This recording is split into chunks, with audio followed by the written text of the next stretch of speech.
Hi guys, so I'm trying another camera setup here. I have the camera mounted on this tripod here. I'll be honest, I don't like it. I'm gonna do it for this video, but I find that it's in the way. The camera's at a good height and I can see the screen on the camera, which is great for me, but this tripod is in the way. So I don't know, I'm gonna have to just keep messing with it, but I think the lighting is looking good, which is a good thing because I was having an issue with that. So let's make this pretty watercolored butterfly card, which I cannot take credit for. I found a similar image on Pinterest. This is from Paper Artsy, so I'm copying from Paper Artsy, although hers is more watercolory and is on music text paper. So I don't have music background, I know, right? How do I not have that? So it's on my shopping list for the Stampin' Show this weekend, next weekend. So, but anyway, I think mine came out pretty cool. So let's see what we can do here. All right, so I am working on the media paper that I've been working on, and I'm going to be using my Brushos, which I got from Stampin' Up, and I will link those down below. Now, the only difference is the green that I have is lime green. The green that comes with the Brushos set is moss green, which is a darker green. I bought this at the Stamp Show a couple weeks ago, so that is not the color green. If you order the Stampin' Up set that you'll get a darker green, which is called moss green. All right, so I'm going to be using the cover card French text from Impression Obsession. Let me zoom you guys down here. Oh, here we go. Come on. There we go. Give you a little better view of what's going on here. Alright, so I'm just going to ink up the stamp, and I'm using Archival ink in Vibrant Fuchsia, one of the little mini pads. Maybe that's too close. Let's move you guys out. And I'm just going to do the center area where I know that the cardstock's going to go. The cardstock is cut to 5 3 3/4.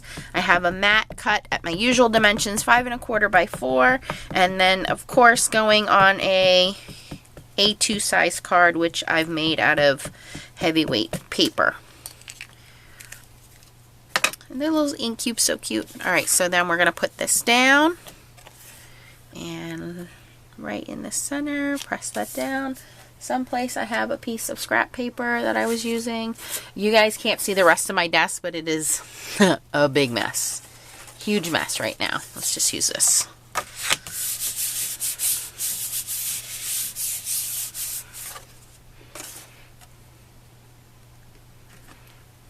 Alright.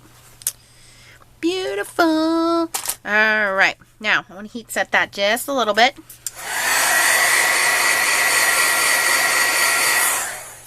Alright, the next step is you want to grab some kind of a solid butterfly stamp. There's another thing on my list. I don't have a large butterfly, but this one's pretty good. This is an older one. I don't know the set that it came out of. It just came out of my stash. There's no name on it here, but it's a larger, older butterfly. And we're going to use our anti-static tool. And right up in this top area here, anti-static powder tool. I think in yesterday's video I called it an anti-powder static tool or something. Anti-static powder tool. And we're going to ink that little butterfly up in Versamark.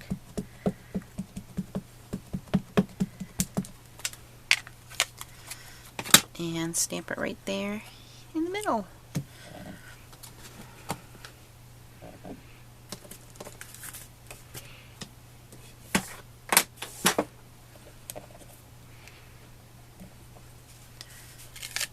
Okay, and we're going to use our Ranger Clear embossing powder. And I know you guys can't see it. I can barely see it. I have to tilt it in the light to see it.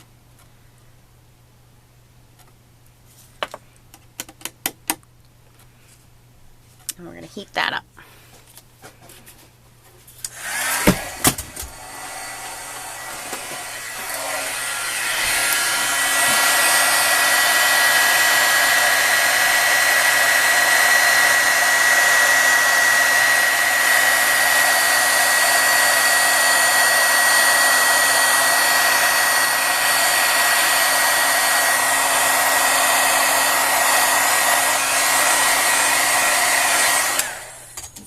Alright, so we're going to give that a second to set. We're going to put this away. Yes, you did hear me drop the heat gun on the floor. These things happen. Now I have these lights and camera tripods everywhere. Alright, but I want my videos to be beautiful for you guys.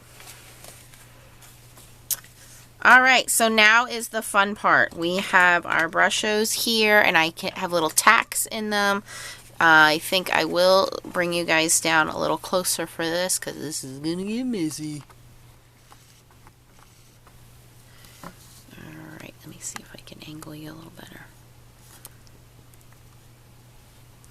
Okay, so I have my distress sprayer, and I'm just basically going to kind of wet the paper a little bit there, and I have my paper towel underneath, although I'm using the craft mat, and I have my extra paper towel over here, and I'm going to be sprinkling the colors down in kind of a rainbow order. So I'm starting with the red, and a little bit goes a long way, and then I'm just kind of going catty corner up here. And you may not see a lot. That's okay. A little bit goes a long way.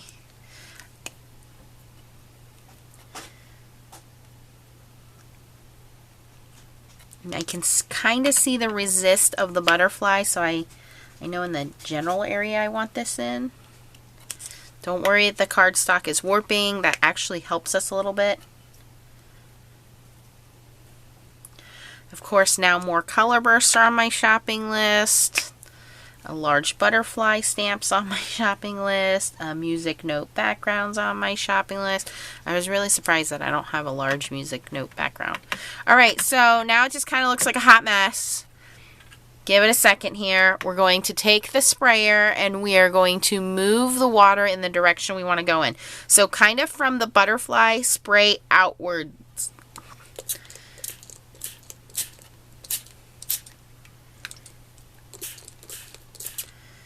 Okay, and then some of that water, like I said, because it's bowed in the middle there, it'll push that water down. As you can see, it's being soaked into the paper towel, and anywhere you think it needs to be broken up more, just spray it. And then I have the other paper towel here, and I'm just kind of soaking up all of that excess that's in the middle on the butterfly there where it's resisting, because I really don't want that running down into other colors and mixing too much.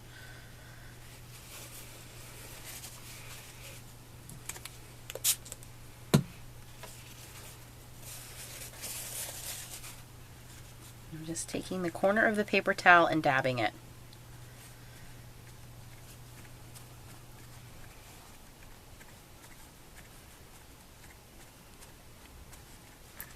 Alright, so now we're going to take our heat tool and we're going to heat it again.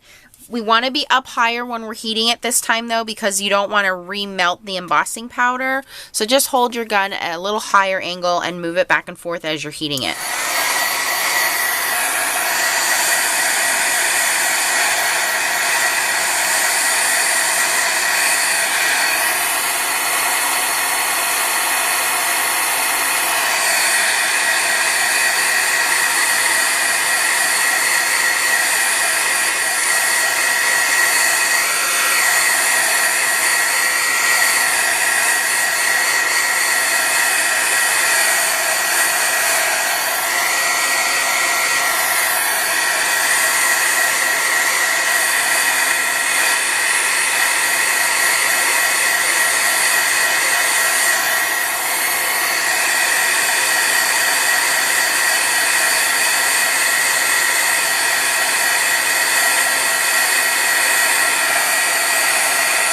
Alright, and you can see as the paper dries, it goes flat again. It's kind of like a shrinky dink.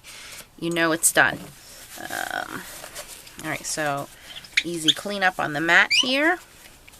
And I'm just going to kind of go in and just dab in that resist area there.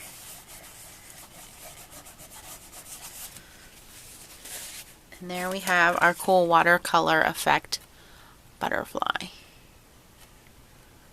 Alright, so then we're just going to mount it to our card base. I like to use extreme adhesive because it's super strong, so it helps to prevent it from being as warped. or mounting it on a piece of